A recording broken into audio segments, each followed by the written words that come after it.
a Deus por estarmos mais uma vez aqui para juntos nós estarmos meditando nas Escrituras Sagradas. Para mim é um privilégio e uma bênção muito especial estar aqui neste dia para expor a Palavra de Deus para todos vocês que estão aqui presentes e também para aqueles que vão nos ouvir através do YouTube.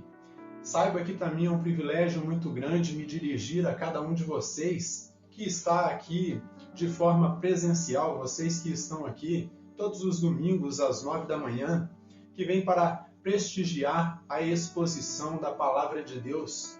Saibam que vocês são muito importantes para o corpo místico de Cristo e também para o nosso amado Salvador Jesus Cristo e também para mim. Eu agradeço pela atenção de cada um de vocês que estão aqui de forma presencial. Eu peço que o Senhor Jesus Cristo lhes abençoe grandemente e que o Espírito Santo de Deus possa falar ao coração de cada um de vocês no nome do Senhor Jesus Cristo. Para mim também é um privilégio me dirigir àquelas pessoas que semanalmente têm nos acompanhado através do YouTube. Saibam que vocês também são de suma importância para este ministério, para essa parte do corpo de Cristo. Eu peço que o Senhor Jesus Cristo lhes abençoe grandemente. Eu agradeço pela audiência de cada um de vocês. Eu peço que vocês não se esqueçam de comentar, compartilhar com seus irmãos em Cristo, para que assim esta mensagem possa chegar ao maior número de pessoas e assim como abençoou a sua vida, possa abençoar a vida de outras pessoas também, possa edificar outros irmãos. Obrigado por sua audiência, eu peço que o Senhor Jesus Cristo te abençoe. Eu peço que você siga aí comentando, compartilhando, interagindo conosco, para que assim nós possamos compreender como é que vocês estão reagindo à exposição da Palavra de Deus. Para mim também é um privilégio me dirigir a você que é novo, você que tem acompanhado o nosso canal e ainda não tem se inscrito. Eu peço que você se inscreva no canal aí na barra de inscrições abaixo do vídeo.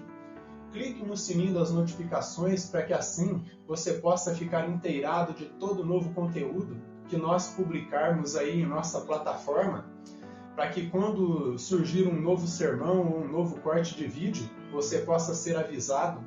Eu peço que você comente e compartilhe também, para que assim essa mensagem se difunda e o Evangelho do Senhor Jesus Cristo possa chegar a muitas pessoas e edificar a vida de mais pessoas. Pois bem, sem mais delongas, quem estiver com a sua Bíblia, abra comigo no livro das Revelações, no capítulo 18, em sua primeira sessão, a partir do versículo 1 até o versículo 8, será a leitura da exposição da Palavra de Deus no dia de hoje.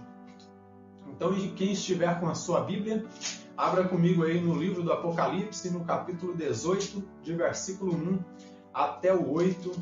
Esse será o texto base da nossa exposição nesta manhã. Então, que o Espírito de Deus nos abençoe grandemente e que Ele possa falar a todos nós que estamos aqui presentes e também aqueles que posteriormente vão nos ouvir através do YouTube. Então, em Apocalipse, no capítulo 18, a partir do versículo 1 até o 8, nos diz da seguinte maneira: é o anúncio final aí, definitivo, da queda da Babilônia, do império do Anticristo. E diz assim, depois destas coisas, vi descer do céu outro anjo, que tinha grande autoridade, e a terra se iluminou com a sua glória. Então exclamou com potente voz, dizendo: Caiu, caiu a grande Babilônia, e se tornou morada de demônios, covil de toda espécie de espírito imundo, e esconderijo de todo gênero de ave imunda e detestável. Pois todas as nações têm bebido do vinho, do furor da sua prostituição. Com ela se prostituíram os reis da terra, também os mercadores da terra se enriqueceram à custa da sua luxúria. Ouvi outra voz do céu dizendo: Retirai-vos dela, povo meu, para não serdes cúmplices em seus pecados, e para não participardes dos seus flagelos, para não participardes de sua condenação. Porque os seus pecados se acumularam até o céu, e Deus se lembrou dos atos iníquos que ela praticou.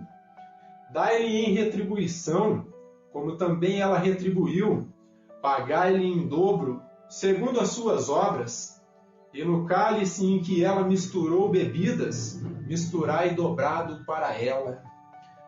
O quanto a si mesma se glorificou e viveu em luxúria, dai-lhe em igual medida tormento e pranto, porque diz consigo mesma: estou sentada como rainha, viúva não sou, pranto nunca hei de ver. Por isso, em um só dia sobrevieram os seus flagelos, morte, pranto e fome. E será consumida no fogo, porque poderoso é o Senhor Deus que a julgou. Amém? Lemos até aqui as Escrituras Sagradas. Então nós nos deparamos aqui com o capítulo 18 do livro das Revelações. O capítulo 18 é o capítulo decisivo do livro das Revelações, porque nos mostra o destino final do império do Anticristo e de todo esse sistema podre e contaminado que está manifestado no planeta Terra. Nos mostra qual será o fim, qual será a condenação da Grande Babilônia, que aqui no livro das Revelações, em outras exposições, eu já disse para vocês que não representa só a Babilônia futura, só a Babilônia escatológica, o reino do Anticristo, mas representa também aí todo o mundo, todo o sistema de governo corrupto que influencia os seres humanos a adorar falsos deuses, sistemas religiosos falsos que influenciam pessoas a adorar falsos profetas e falsos messias. Depois de ter seduzido os moradores da terra e ter vivido em luxúria, pecado e ganância, de forma que junto com seus seguidores e apoiadores, ela havia acumulado aí muitas riquezas, com fraude, o falso sistema religioso e comercial do Anticristo, agora se depara com a trágica situação. O fato dela ter muitos bens, ter muita riqueza, ter muito poder econômico, ter dinheiro e riqueza, poder humano, mas todo dinheiro e poder humano são incapazes de aplacar a ira do Eterno, a ira do Criador. E como bois no pasto, Babilônia e todos os seus seguidores estiveram acumulando capital, estiveram acumulando dinheiro, estiveram acumulando prosperidade. Só que tudo isso foi acumulado, como diz o discípulo Tiago, para o dia da matança, para o dia do abate. Então, o seu pecado se inflou como um balão e chegou até o céu, chegou até Deus. De forma que o que vemos aqui é o anúncio definitivo da queda do império do mal. Veja o que Tiago diz no capítulo 5, a partir do versículo 1 ao 6. Tiago, capítulo 5, versículo 1 ao 6. Ele traz uma condenação para os ricos opressores do seu tempo, mas também traz uma condenação para os ricos opressores de qualquer tempo, de qualquer época, seja do Império Babilônico escatológico ou do Império Babilônico atual. Ele diz o seguinte aqui, Tiago capítulo 5, de versículo 1 até o 5. Ele diz assim, atendei agora, ou seja, preste atenção, isso aqui é um chamado de condenação profética. Ele diz assim, atendei agora, ricos, chorai, lamentando por causa das vossas desventuras que vos sobrevirão. Talvez seja o mesmo chamado que João faz aqui no livro das Revelações, chamando Babilônia a se lamentar pela desgraça que está para cair sobre ela. E diz assim, as vossas riquezas estão corruptas e as vossas roupagens comidas de traça. Era como se Tiago dissesse para os ricos de seu tempo, todo o poder, todo o dinheiro, toda a prosperidade que vocês têm acumulado não passam de nada diante de Deus, porque tudo vai fenecer com o tempo. A ferrugem vai destruir toda a sua prata, todo o seu ouro, e nada vai restar no final, porque o único poderoso é o Deus dos exércitos. Ele diz assim, o vosso ouro e a vossa prata foram gastos de ferrugem, e a sua ferrugem há de ser por testemunho contra vós mesmos, e há de devorar como fogo as vossas carnes, tesouros acumulastes nos últimos dias. O que Tiago quer dizer para os ricos opressores do seu tempo e do nosso tempo, e talvez os ricos que estarão ali compactuados com o império da Babilônia? Ele quer dizer que todo o capital, todo o dinheiro que eles têm acumulado com o tempo, no fim dos tempos vai servir de condenação para eles, porque vai ser a prova de que eles surrupiaram a casa do seu próximo, tiraram da viúva, tiraram do órfão, não serviram a Deus, não serviram ao seu próximo, serviram a Mamon, serviram as riquezas. Era como se Tiago dissesse, tudo isso aí vai servir de condenação contra vocês, porque o dinheiro que você acumula não pode comprar a tua salvação eterna. Eis que o salário dos trabalhadores que ceifaram nos vossos campos e que por vós foi retido com fraude, está clamando, e os clamores dos ceifeiros penetraram até os ouvidos do Senhor dos Exércitos. Então todo o clamor da igreja, através do tempo, todo o clamor dos filhos de Deus sobre a justiça divina tem chegado até os céus, e Deus está irado com falsos profetas, falsos pregadores, líderes de seitas, políticos corruptos, que têm surrupiado a casa do seu próximo, que têm tirado daqueles que são mais necessitados. O Senhor está vindo em julgamento. Tendes vivido regaladamente sobre a terra, tendes vivido nos prazeres, tendes engordado o vosso coração em dia de matança. Então é como se eles estivessem arrecadando capital aí, feito bois no pasto, arrecadando e engordando para o dia da matança, para o dia do abate. É para isso que os falsos profetas têm vindo. Eles têm acumulado recursos, têm acumulado dinheiro, têm surrupiado a casa da viúva e a casa do órfão, têm tirado da boca do necessitado e têm engordado. E o Senhor está dizendo que a maldição está vindo sobre a casa deles. Recentemente temos visto uma grande seita neopentecostal aqui do Brasil sucumbir. O seu líder demonstrou quem de fato ele era, um homem corrupto, espancador da sua esposa e larápio.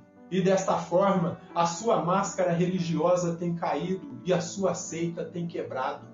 E muitos fiéis têm acordado para a realidade, e isso tem mostrado que o juízo de Deus está sobre aqueles religiosos que usam a fé como um propósito aí para arrecadar dinheiro.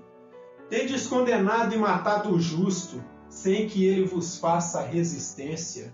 E muitas vezes, meus irmãos, membros de seita, na sua ignorância, por falta de conhecimento, têm sucumbido aí às aberrações feitas por esses falsos mestres, e desta forma têm sido aí ludibriados. E tudo que eles podem tirar dessas ovelhas humildes, esses homens têm tirado. O John MacArthur, ao comentar a respeito deste texto que nós estamos meditando aqui, ele diz o seguinte, a realidade inescapável é que Deus, não o homem, terá a última palavra na história humana, e essa palavra será uma palavra de julgamento. Então John MacArthur vai de encontro com o pensamento que eu tenho aqui neste texto. Os homens são corruptos, eles se julgam aí os todos poderosos, eles se julgam controladores aqui deste planeta e querem controlar até o universo com seus avanços e descobertas científicas. Mas o texto bíblico está deixando claro para nós que a última palavra quem tem é o Senhor e Salvador Jesus Cristo. E a palavra que Ele nos traz neste tempo final para esses homens corruptos é uma palavra de julgamento.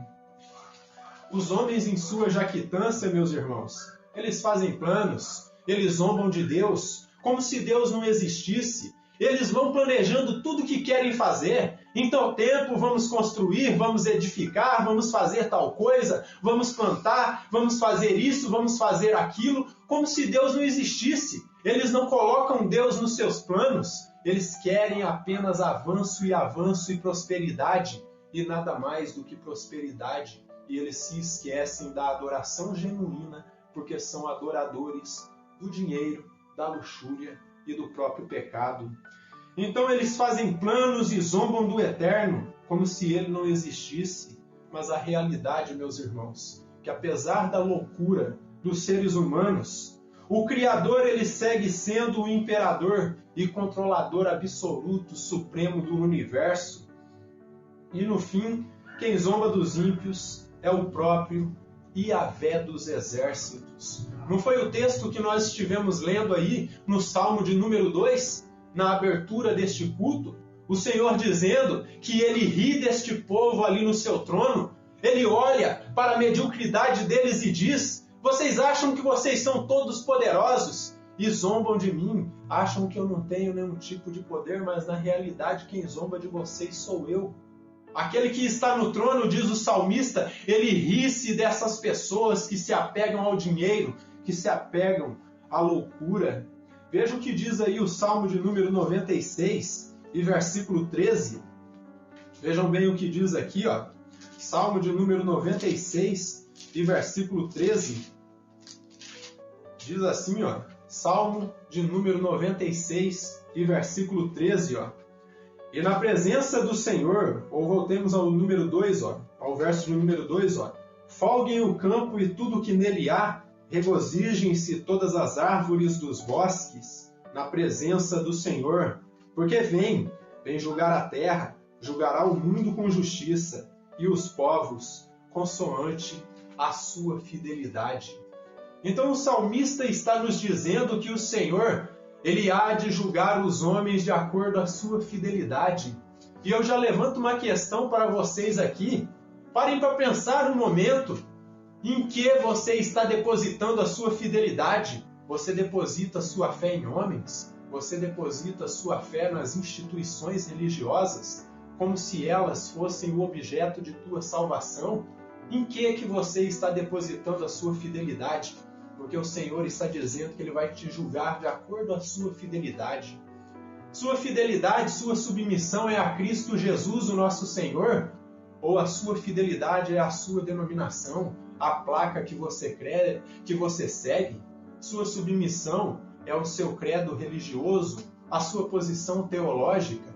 Muitos têm me ouvido dizer muitas vezes que sou calvinista, e eu não me envergonho de dizer que sou calvinista, que sou reformado, que creio nas Sagradas Escrituras, mas a minha submissão não está ao calvinismo, muito menos a João Calvino, Zwingli e outros reformadores. A minha submissão está no Senhor e Salvador Jesus Cristo, porque Ele é o meu Deus.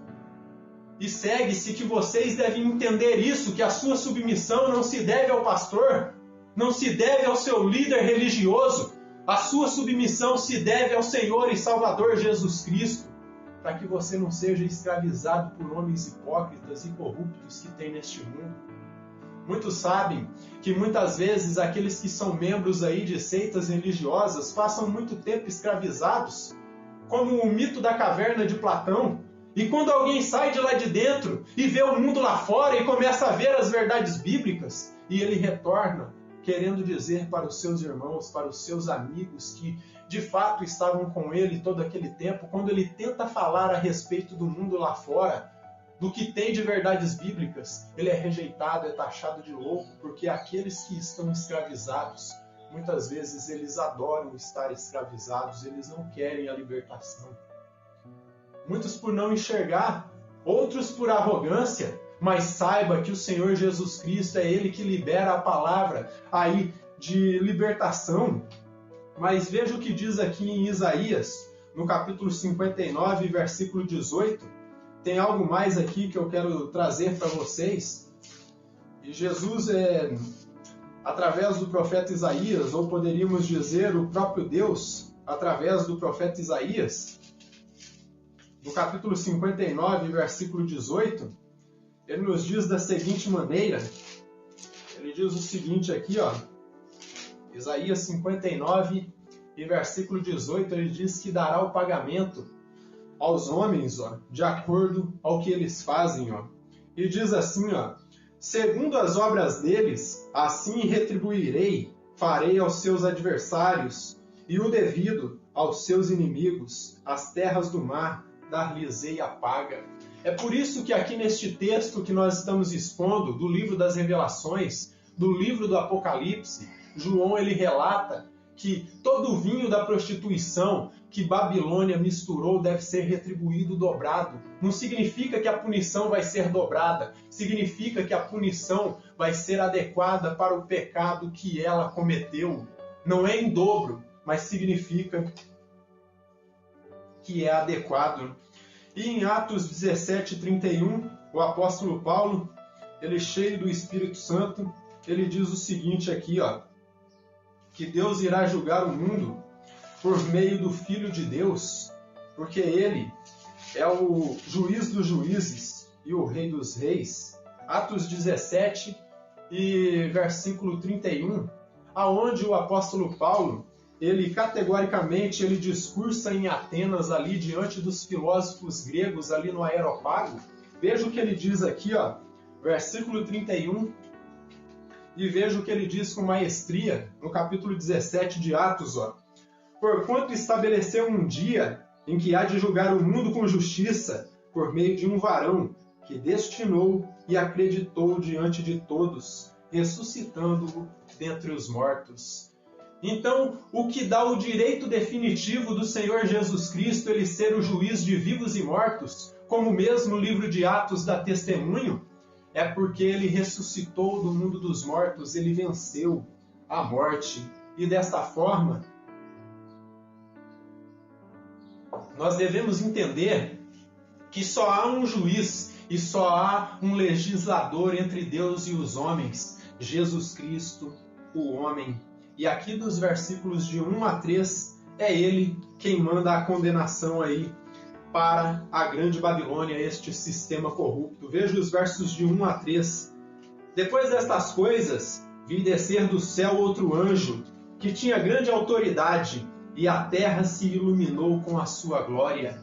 E assim como o profeta Moisés, meus irmãos, lá em Êxodo 32, quando ele desce ali do monte, após 40 dias e 40 noites em jejum ao lado de Yahvé dos exércitos, o seu rosto resplandecia como o sol, de modo que os israelitas pediram que ele colocasse um véu sobre ele, para que eles não olhassem diretamente para a glória de Deus que estava manifestada. Este anjo que vem da parte de Deus, que aparece aqui, este mensageiro divino, este agente da sentença divina, ele resplandece diante dos homens com a glória que vem do próprio Deus, porque ele vem aí da presença de Deus, assim como Moisés, e ele está resplandecendo.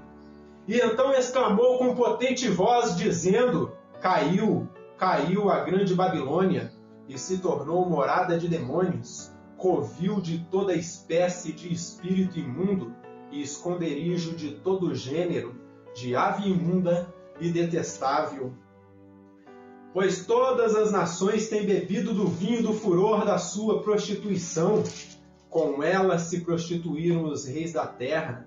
Também os mercadores da terra se enriqueceram à custa da sua luxúria. Então percebam, meus irmãos, que estes homens, tanto os reis da terra, quanto os mercadores aí, os comerciantes, os empresários aqui desta terra, eles estão aí com Babilônia, enquanto Babilônia está no poder. Mas na semana que vem vocês vão ver que quando eles verem de fato a condenação da Babilônia em chamas, eles vão se afastar, porque eles só ficam com Babilônia enquanto lhes interessa, enquanto está lhes oferecendo recursos ali. Agora aparece um anjo em cena aqui, meus irmãos, que está comissionado a declarar a sentença da meretriz, a sentença de Babilônia, aquela que enveredou os homens com a sua doutrina falsa aí no mundo. Babilônia, que, como eu disse, que não é apenas a Babilônia escatológica que está descrita aqui, a Babilônia do fim dos tempos, o reino do anticristo, mas também todo este sistema corrupto. e contrária a Deus que está manifestado no mundo. Então é a Babilônia atemporal, o mundo, este antro de perdição, e em qualquer época, aquela que leva a humanidade a se rebelar contra Deus e a se opor a Ele. Esse sistema podre e corrupto que tem enveredado a humanidade ímpia por caminhos tortuosos, adorando prazer, riquezas e falsos deuses. Eu quero falar mais uma vez com vocês aqui, meus irmãos, vocês que estão presentes e vocês que nos acompanham também semanalmente através do YouTube. Eu quero falar sobre materialismo. Muitas vezes vocês ouvem o pastor falando sobre materialismo e não entendem o que é materialismo. O materialismo, ele tem colocado na mente dos homens que o que existe é o aqui e o agora. Morreu, acabou, não tem nada do outro lado. E eu posso falar para vocês também a respeito do relativismo, que diz que não existe verdades absolutas, que qualquer verdade que existe no mundo pode ser a sua verdade. Este relativismo tem transformado a humanidade aí em seres aí egoístas, egocêntricos, mesquinhos, amantes de si mesmos e das cobiças deste mundo. Então, se por um lado o materialismo é nocivo, meus irmãos, que faz os homens colocarem o seu prazer apenas nas coisas desta vida, daquilo que é material, daquilo que é passageiro, o relativismo também é nocivo, porque coloca na mente dos homens que a verdade não é absoluta. Só que quando nós confrontamos com a Escritura, Jesus em João capítulo 14, versículo 6, ele disse o quê? Eu sou o caminho. Então, se ele está dizendo que ele é o caminho, ele é a única rota que leva para o céu, ele excluiu todos os caminhos. Então tem um caminho absoluto. Ele diz, eu sou a verdade. E se ele está dizendo que ele é a verdade, ele está excluindo todas as demais verdades que possam existir aqui neste mundo. A verdade dos muçulmanos não serve. A verdade dos testemunhas de Jeová não serve. A verdade dos benjamitas não serve. A verdade deste mundo ímpio não serve. Só existe uma verdade, a verdade é Jesus Cristo, o único Deus. Ele é o caminho, ele é a verdade. E ele diz mais, ele diz eu sou a vida. Então ele diz o seguinte, pode existir muitas vidas aqui neste mundo, só que existe só uma vida eterna. E essa vida eterna você encontra através de mim. Então Jesus está sendo absolutista, ele está dizendo que existe uma verdade absoluta e ele está dizendo que o relativismo é obra do diabo. Os homens não podem criar a sua própria verdade. Existe uma verdade e essa verdade é Jesus Cristo. Veja o que diz aqui em 2 Timóteo, no capítulo 3, de versículo 1 ao 5. Paulo, aí inspirado pelo Espírito Santo, ele nos mostra como estaria o mundo quando o relativismo estivesse manifestado aqui neste planeta Terra. E percebam, meus irmãos, que tudo isso que eu estou falando aqui acarreta uma única coisa: condenação, meus irmãos. Porque o Eterno abomina a avareza, abomina a luxúria, abomina a ganância. Então percebam que Deus abomina o pecado. Ele jamais irá concordar com o materialismo e com o relativismo. Veja o que diz aqui 2 Timóteo 3, de 1 ao 5. Vejam bem o que diz aqui, ó. Sabe, porém, isto, nos últimos dias sobrevirão tempos difíceis.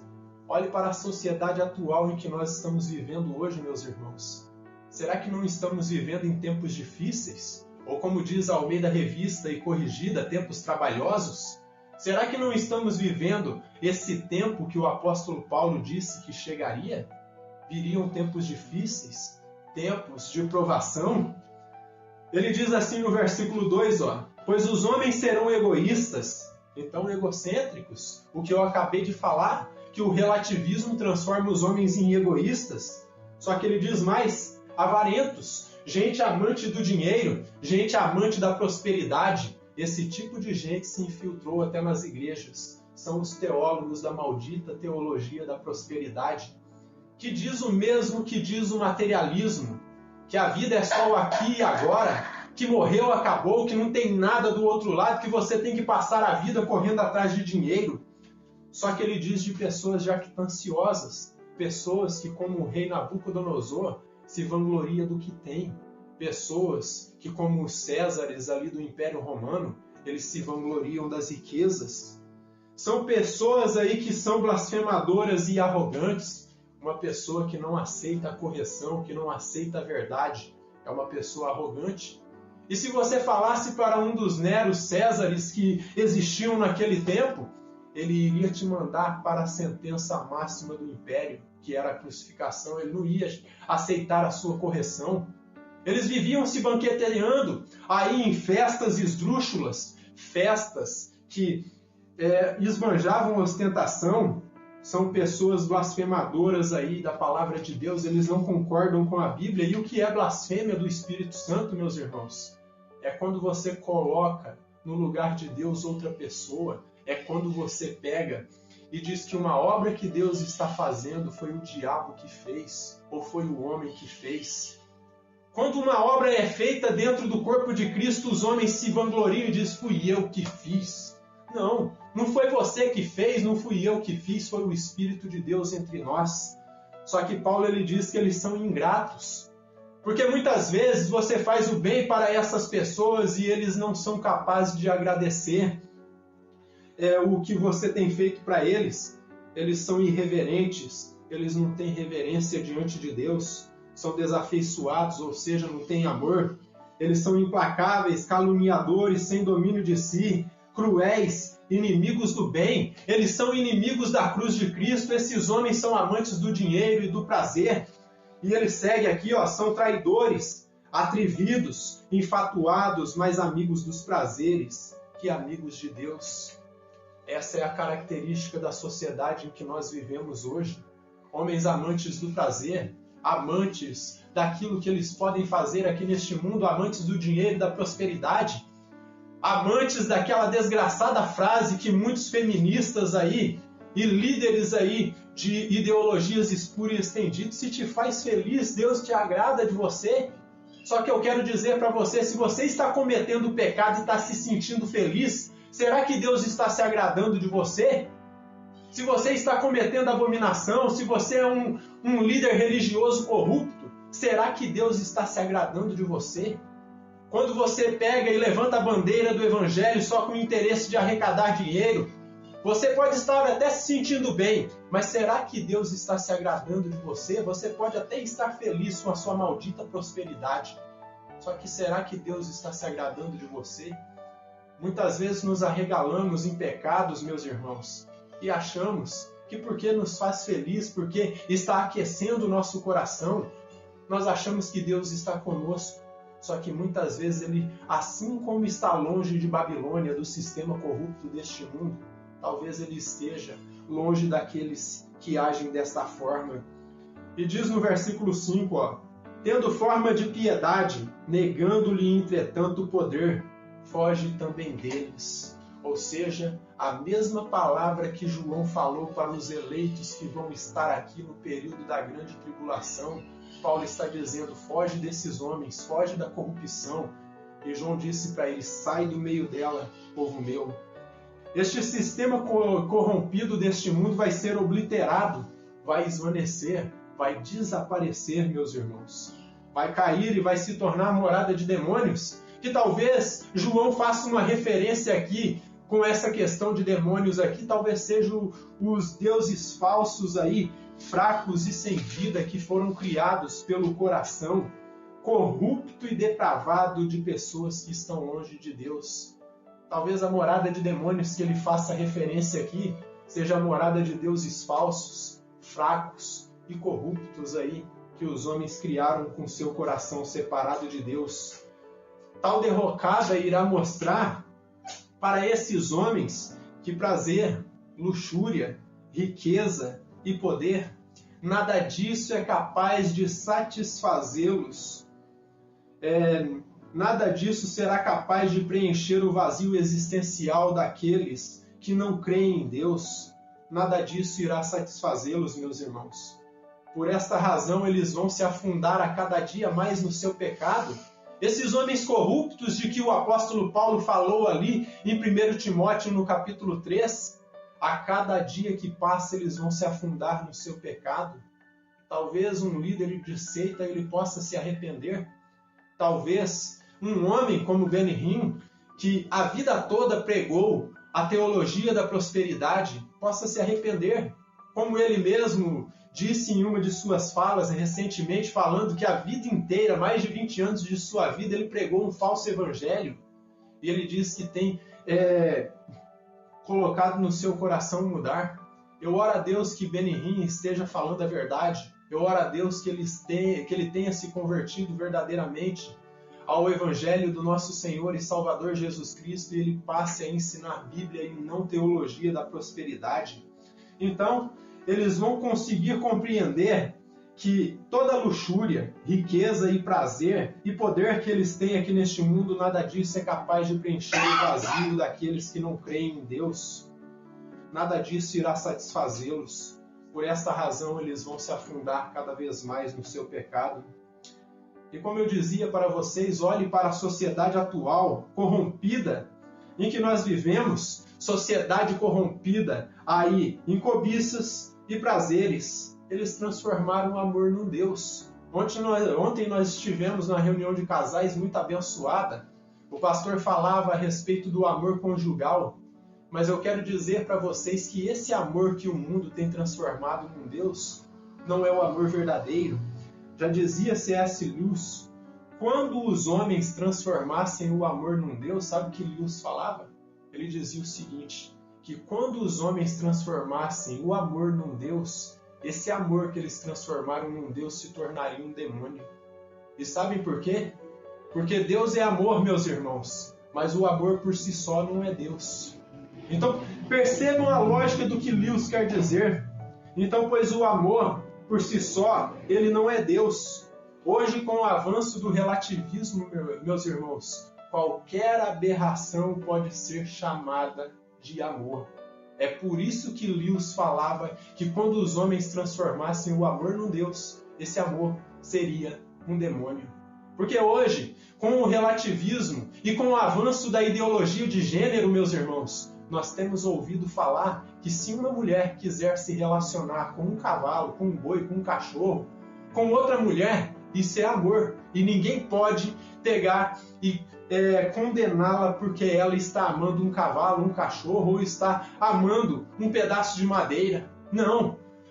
Porque se você fizer isso, você vai ser homofóbico, você vai ser alguém que como diríamos nós, alguém quadrado, alguém que não está se amoldando ao avanço da sociedade. Então, por isso que Lewis falava que quando os homens transformassem o amor num Deus, esse amor seria um demônio. Porque o amor que tem sido aí propagado nos dias de hoje é um amor falso, não é o amor verdadeiro, mas é um amor demoníaco. E por isso que eu digo que com o avanço do relativismo, qualquer loucura demoníaca pode ser chamada de amor. O nosso irmão Wisber, ao comentar esses versos, falando a respeito da luxúria, ele diz o seguinte, viver em luxúria é viver arrogantemente em meio ao luxo, enquanto outros passam necessidade, e fazer dos bens e prazeres as coisas mais importantes da vida, e ignorar a necessidade dos outros. Eu quero fazer uma reflexão com vocês a respeito de uma história que é bastante conhecida dos membros dessa humilde congregação aqui.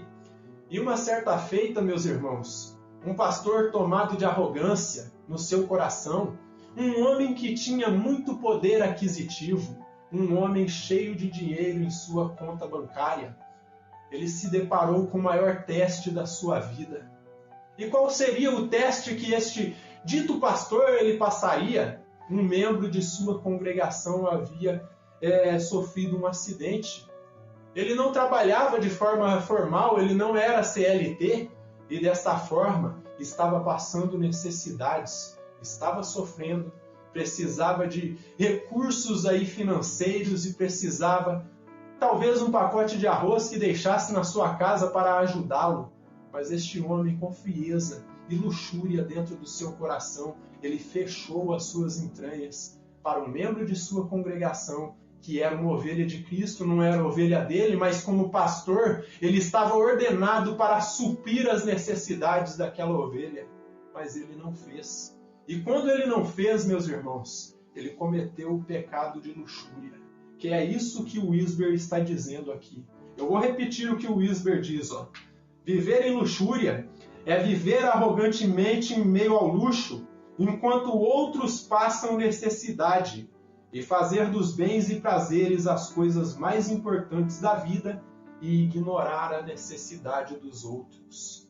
Isso é luxúria que a Bíblia chama aqui. Quando você vê o seu irmão necessitado, quando você vê o seu irmão passando aflição, você não tem uma palavra amiga. Quando você vê o seu irmão carecido de alimentos cotidianos, você não o serve. Você vê o seu irmão carente de recursos financeiros e não o supre.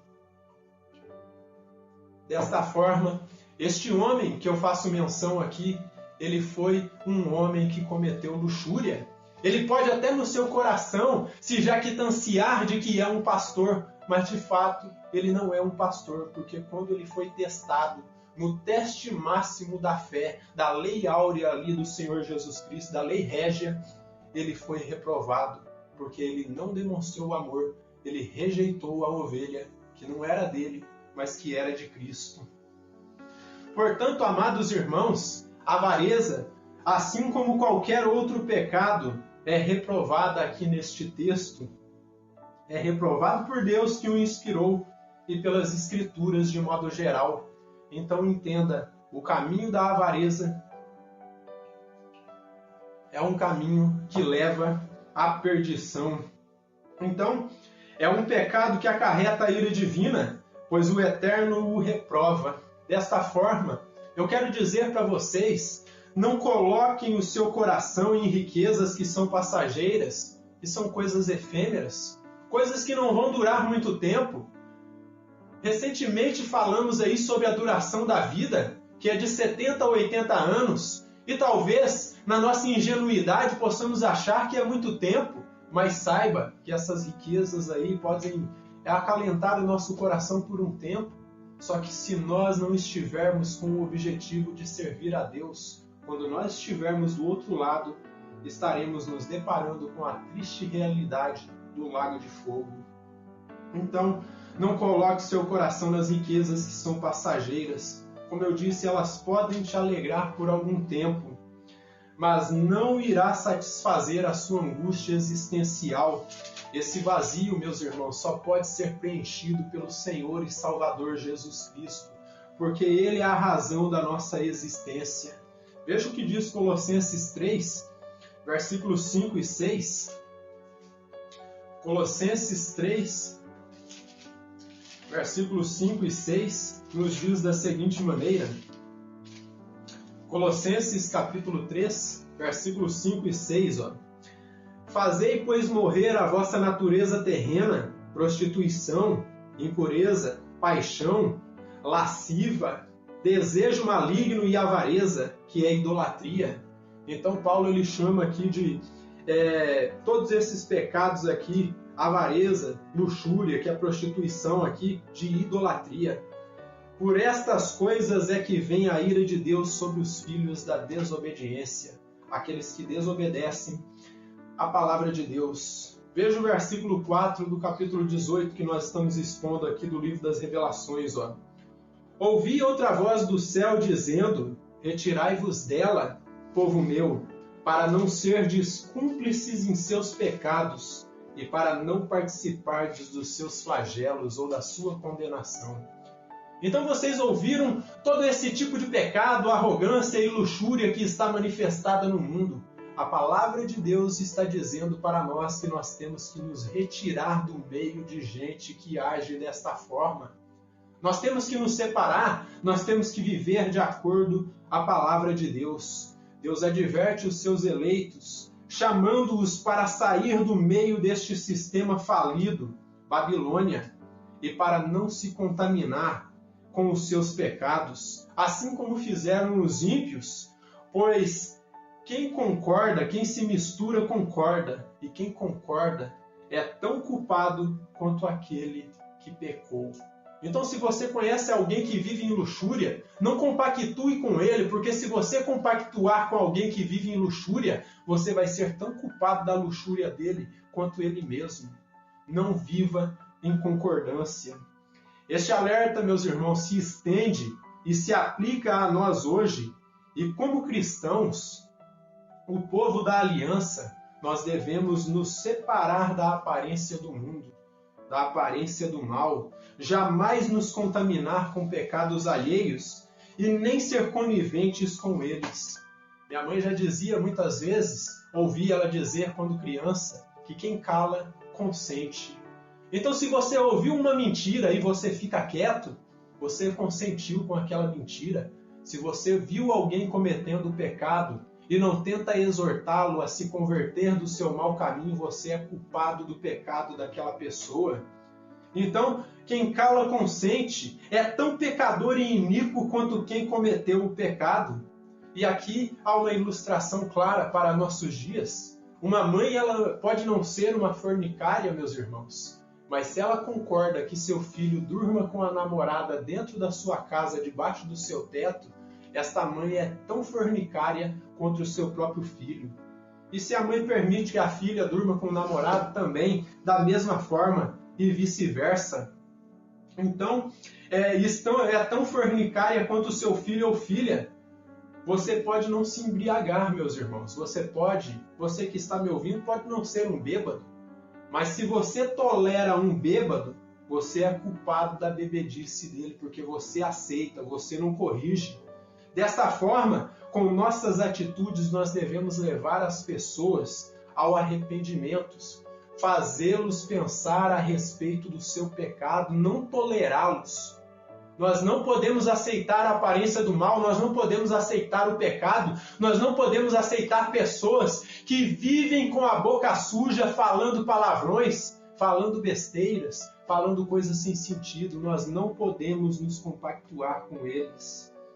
Este verso nos traz à memória, meus irmãos, a oração do Senhor e Salvador Jesus Cristo em João 17, versículo 14 ao 18, onde ele diz que ele rogava ao Pai que não nos tirasse do mundo, mas que nos livrasse do mal. Veja o que ele diz aqui em João 17, de versículo 14 ao 18. Prestem bem atenção no que ele diz aqui, ó. Vejam bem, João 17, 14 ao 18. A oração sacerdotal de Jesus aqui no capítulo 17 de João, versículo 14 ao 18. Ó. Ele diz assim, ó: Eu lhes tenho dado a tua palavra, e o mundo os odiou, porque eles não são do mundo, como também eu não sou do mundo. Então Jesus está dizendo aqui, ó, eu dei a tua palavra para eles, e o mundo os odiou. E por que o mundo os odiou? Porque os eleitos de Deus não cabem nesse sistema podre e corrupto que está manifestado no mundo. Os eleitos de Deus, eles não se amoldam às paixões deste mundo, e como Jesus estava no mundo e não pertencia ao mundo, assim são os eleitos de Deus. Ó. Ele diz assim, ó, eu não peço que os tire do mundo, e sim que os guarde do mal. Então ele está dizendo, ó, eu não peço, meu Pai, que o Senhor os tire do mundo, mas que o Senhor os guarde de se contaminar com o mal, com o pecado. Eles não são do mundo, como também eu não sou. Santifica-os na verdade. A tua palavra é a verdade. Assim como tu me enviaste ao mundo, também eu vos enviei. Então, Jesus ele ora ao Pai para que não nos tirasse do mundo, mas que nos livrasse da contaminação do mundo. Nesse sentido, o que ele quer dizer é que nós estamos no mundo com uma missão, meus irmãos: proclamar o Evangelho do nosso Senhor e Salvador Jesus Cristo, mas jamais vamos nos contaminar com o mundo. Sendo assim, a mensagem que emerge deste versículo 4 aqui do capítulo 18 do livro das Revelações é a seguinte: nós não vamos viver, meus irmãos, isolados do mundo como se fôssemos uma eremita, ali dentro de cavernas, escondidos da humanidade, sem estar no meio deles. Só que de maneira alguma nós vamos nos contaminar, nos adequar aos padrões ímpios e mundanos e agir como eles, agir iguais a eles. Nós estamos no mundo, mas não pertencemos a este mundo, meus irmãos. Nós estamos vivendo no meio do sistema babilônico, nós estamos vivendo no meio deste sistema corrupto, mas nós não somos babilônicos, nós não somos filhos da ira. E por isso que nós somos diferentes, nós temos que refletir a luz de Cristo aqui neste mundo, demonstrar a este mundo que existem pessoas que não compactuam com o mal. Então, não vamos viver como ímpios e mundanos e agir como eles. Devemos refletir a luz do nosso Mestre, Jesus, ser separados, ser diferentes. É o que Paulo diz aqui em 2 Coríntios, no capítulo 6, a partir do versículo 14 até o capítulo 7, versículo 1. Vejam bem o que ele diz aqui, 2 Coríntios 6, de versículo 14 até o capítulo 7, versículo 1. Não vos ponhais em julgo desigual com os incrédulos, porquanto, que sociedade pode haver entre a justiça e a iniquidade? Ou que comunhão da luz com as trevas? Que harmonia entre Cristo e o maligno? Ou que união do crente com o incrédulo? Nós podemos estar aí, às vezes, trabalhando, vivendo no meio de incrédulos, mas nós não podemos compactuar com as ideias erradas que eles transmitem. É isso que Paulo está dizendo aqui, Que ligação há entre o santuário de Deus e os ídolos? Que ligação há entre nós como corpo de Cristo, o povo da aliança, com este mundo corrupto aí, que é centro de adoração hipócrita a ídolos? Então ele diz, porque nós somos santuário do Deus vivente, como ele próprio disse, habitarei e andarei entre eles, serei o seu Deus, e eles serão o meu povo, por isso retirai-vos do meio deles. Separai-vos, diz o Senhor, não toqueis em coisas impuras, e eu vos receberei. Serei vosso pai, e vós sereis para mim filhos e filhas, diz o Senhor Todo-Poderoso. Tendo, pois, ó amados, tais promessas, purifiquemo-nos de toda impureza, tanto da carne como do espírito, aperfeiçoando a nossa santidade no temor de Deus. Então vocês percebem, meus irmãos, que desde os primórdios da fé cristã, o Senhor Jesus Cristo ele já tem falado essa palavra de separação para nós. Nós não podemos nos misturar com o pecado deste mundo. É o que ele disse ali em 1 Pedro 1, de 13 ao 16. Vejam bem o que diz aqui.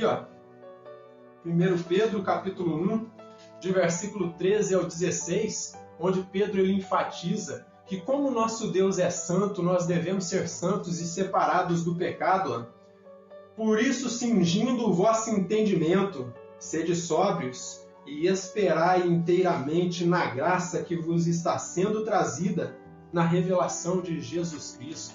Então aqui em 1 Pedro, no capítulo 1, do versículo 13 até o 16, Pedro está dizendo que nós devemos ser firmes. Diante de toda a contaminação deste mundo, não nos contaminarmos com ela, esperando a vinda do Senhor. Como filhos da obediência, não vos amoldeis as paixões que tinhais anteriormente na vossa ignorância. Não é para se amoldar ao mundo. Pelo contrário, segundo é santo aquele que vos chamou, tornai-vos santo também vós mesmos, em todo o vosso procedimento, porque está escrito, sede santos, porque eu sou santo. Portanto, meus irmãos, sair da Babilônia significa não compactuar e participar dos seus pecados, significa não se enganar com falsas doutrinas, ideologias espúrias. Em suma, não cair no laço desse sistema podre, sujo e depravado deste mundo e se manter santo e separado. O Simon Kistemaker, ao comentar esse verso, ele diz algo interessantíssimo aqui e eu quero compartilhar com vocês. Para o cristão de hoje, a mensagem significa separação espiritual e moralmente do mundo secular e de seus pecados. Então, para nós, a mensagem que ecoa das Escrituras é uma mensagem de separação, de ruptura com os padrões deste mundo. Se quisermos ser cristãos verdadeiros, não podemos nos parecer com este mundo. Olhe para a vida lá de Ló. E Ló foi considerado como justo, meus irmãos. Ele estava em Sodoma, mas ele não se vestia como sodomitas. Ele não andava como sodomitas. Ele não era um pecador como sodomitas. Ele viveu, trabalhou, construiu a sua vida ali em Sodoma, mas ele não agiu como sodomitas. E por isso que Deus mandou os anjos para tirá-lo de Sodoma e separá-lo da corrupção de Sodoma e Gomorra e das cidades circunvizinhas, Admá e Zeboim. E desta forma, meus irmãos, nós temos que nos separar, porque se nós somos cristãos de verdade, não compactuamos com os pecados do mundo. Versos 5 a 8, o último bloco de versículos aqui do nosso texto, e diz assim, porque os seus pecados se acumularam até o céu, e Deus se lembrou dos atos iníquos que ela praticou. Então, o que Deus está dizendo aqui? Atrás ele falou ali para não compactuarmos com o pecado. E por quê? Porque o pecado desse sistema corrupto chegou até ele.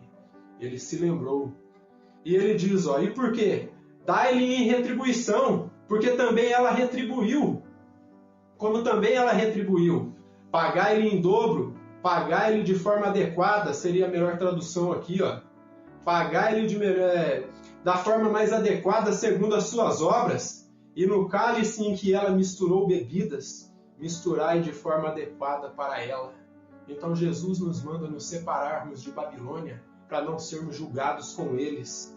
E quanto a si mesma se glorificou e viveu em luxúria, dai-lhe em igual medida tormento e pranto, porque diz consigo mesma, estou sentada como rainha, viúva não sou, pranto nunca hei de ver, por isso, em um tempo muito curto, em um só dia, sobrevieram os seus flagelos, morte, pranto e fome, e será consumida no fogo, porque poderoso é o Senhor Deus que a julgou. Babilônia, meus irmãos, acumulou tantos pecados através do tempo que eles chegaram até o céu. Sua iniquidade cheira mal, está apodrecida, está gangrenada, está cheia de vermes. E é por isso que está cheirando mal, o mundo está podre. Eu falei no início deste sermão de aberrações que estão manifestadas no mundo, mas isso é só a ponta do iceberg. E esse mau cheiro chegou até as narinas do Eterno e queimou as suas narinas. E quando a Bíblia fala que as narinas do Eterno queimam, é porque ele está vindo embriagado de ira sobre a humanidade pecadora. É declarado que o juízo, e por isso que o que aqui é declarado é que o juízo iminente não há como evitar, não há como fugir, não há como se esquivar, não tem para onde correr. Nos versos de 1 a 3 foi dada a sentença definitiva para a Babilônia. O anjo decretou, o anjo veio investido da glória divina e decretou a queda final de Babilônia. Decretou a sentença definitiva contra a prostituta e os seus laicos. E João explica agora qual é a razão, a circunstância dessa sentença tão dura e tão cruel. Ser queimada com fogo, ser despida e ser devorada pelos seus próprios seguidores. Em primeiro lugar, João revela que essa falsa religião ela foi condenada. Por quê? Porque ela perseguiu e matou os eleitos através do tempo. Os eleitos de Deus foram martirizados aí pela Inquisição Católica, pela Inquisição Romana. Homens de Deus foram torturados e mortos, alguns serrados ao meio, outros crucificados, outros arrastados por cavalos, transpassados por espadas. Outros foram mortos mais recentemente pelo comunismo maldito no século XX, na Segunda Guerra Mundial, em campos de concentração, em taras ali onde eram queimados. E desta forma, Deus está subjugando o pecado deles porque eles perseguiram os eleitos de Deus. Quantas almas que se converteram a Cristo no período da Segunda Guerra Mundial e foram mortas por esses malditos comunistas? E tem gente ainda que abraça o comunismo e diz que isso aí é o avanço da sociedade. Eu digo para vocês, para o inferno com o maldito progressismo que tem destruído nossos irmãos através do tempo. Recentemente ouvimos que um grupo de missionários foram pegos ali no país da Ásia e estavam ali retidos para que dessem explicações do que eles estavam fazendo ali. Agora eu pergunto para vocês, se o comunismo fosse bom, nossos irmãos estariam presos ali? O comunismo é uma desgraça, meus irmãos, e deve ser combatido, porque, como dizia Billy Graham, é uma religião que foi regida e dirigida pelo diabo, foi idealizada pelo anticristo. E dessa forma, meus irmãos, tudo que é contrário à palavra de Deus está manifestado ali no comunismo. Em segundo lugar, essa prostituta, ela também é condenada porque é orgulhosa.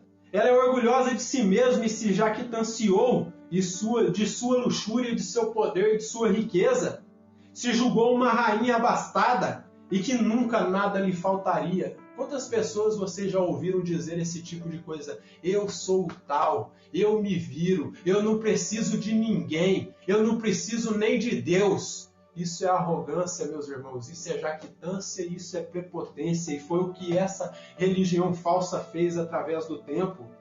Então ela se julgou uma rainha abastada que nunca nada lhe faltaria e jamais sofreria, que nada de ruim aconteceria com ela. Só que como os laodicenses, meus irmãos, ela não passava de uma miserável e carregada de pecados, e por isso recebe de forma completa o que ela nunca sonhou que receberia. Vocês acham que o anticristo, em sua arrogância, ele pensa no julgamento? Ele sabe.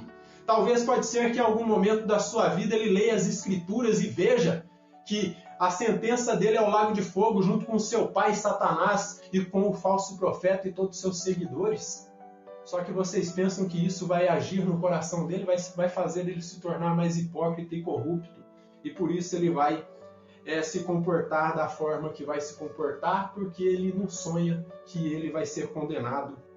E por conta de sua luxúria e vida deplorável, João esclarece que o Eterno acendeu a sua ira contra ela e contra os seus adoradores. Ele a julgou e condenou com uma sentença adequada e merecida para um sistema falido que tanto mal praticou. Então a sentença é adequada, por isso que usou o termo dobrado ali. Esses versos nos lembram, meus irmãos, que Deus ele reprova o pecado com veemência. E dessa forma, queridos amigos, eu quero dizer para vocês, não sejam orgulhosos. Quando vocês pecarem, se arrependam de seus pecados diante de Deus, confessem seus pecados diante do Eterno, se arrependam de atos iníquos que cometeram, porque uma hora eles virão à tona, o Criador irá visitar pecados escondidos. E se você tiver algum pecado escondido, alguma coisa que você aí não confessou diante de Deus, confesse diante de Deus, porque Ele vai visitar pecadores não convertidos e não arrependidos. E quando Ele visita pecadores não convertidos e não arrependidos, Ele age em juízo. E por isso eu quero dizer para vocês, não se entregue ao pecado, seja resiliente. Não importa o que você fez, Ele é misericordioso para te perdoar. Não tem pecado grande, pecado pequeno, existe pecado e Ele perdoa o pecado. Jesus Cristo te perdoa, contanto que você não tenha cometido a blasfêmia do Espírito Santo. Contanto que você não tenha arrumado um outro Messias além de Cristo. Contanto que você não tenha atribuído uma obra que foi Deus que fez, atribuído ao diabo, Jesus Cristo, Ele te perdoa. São essas coisas que Ele não perdoa, blasfêmia contra o Espírito Santo, quando você escolhe outro Messias além de Jesus Cristo, quando você atribui uma obra que foi Ele que fez, você diz que foi o diabo que fez. Então, contanto que você não tenha blasfemado do Espírito Santo, Ele te perdoa. Por isso, tenha a atitude, mude de vida. A graça nos confronta e nos mostra o quão sujos e pecadores nós somos, meus irmãos. Só que não fica só na condenação, não fica só no confronto. A graça nos mostra onde nós temos que nos lavar. A graça nos diz que nós nos purificamos no sangue de Cristo, no sangue do Senhor e Salvador Jesus Cristo. Basta nos humilharmos, arrependidos de nossos pecados, e nós seremos perdoados. O salmista Davi, ele teve esse reconhecimento. Ele diz que quando ele confessou os seus pecados lá no Salmo 32, a partir do versículo 5 e 6, ele diz que o Senhor ouviu o seu clamor e perdoou a sua iniquidade. Veja o Salmo 32. Abra comigo em Salmo de número 32, versículos 5 e 6. E diz assim, Salmo 32, versículos 5 e 6. Anos atrás eu pregava um sermão e dizia para vocês que a oração, segundo o coração de Deus, é confessar os seus pecados, é confessar o meu pecado, e Deus nos perdoa. Ele diz assim, Salmo 32, versículos 5 e 6. Confessei-te o meu pecado, e a minha iniquidade não mais ocultei. Disse, confessarei ao Senhor as minhas transgressões, e tu perdoaste a iniquidade do meu pecado. Sendo assim, todo homem piedoso te fará súplicas, em tempo de poder encontrar-te. Com efeito, quando transbordarem muitas águas, não o atingirão. Então, quando o pecado nos atacar, quando o inimigo nos atacar, meus irmãos, se estamos em constante confissão de pecados, agradecidos a Deus pela obra que Ele fez por nós, nossas orações serão atendidas, meus irmãos. Esses versos mostram, meus irmãos, que não importa o quanto os homens eles sejam poderosos, sejam orgulhosos e arrogantes, o único poderoso, soberano no universo é o Senhor e Salvador Jesus Cristo. Fora dele não há outro, meus irmãos. O dia do juízo será de surpresa. Não haverá para onde correr ou se esquivar, pois horrenda coisa é cair nas mãos de um Deus vivo. Hebreus 10 e versículo 31.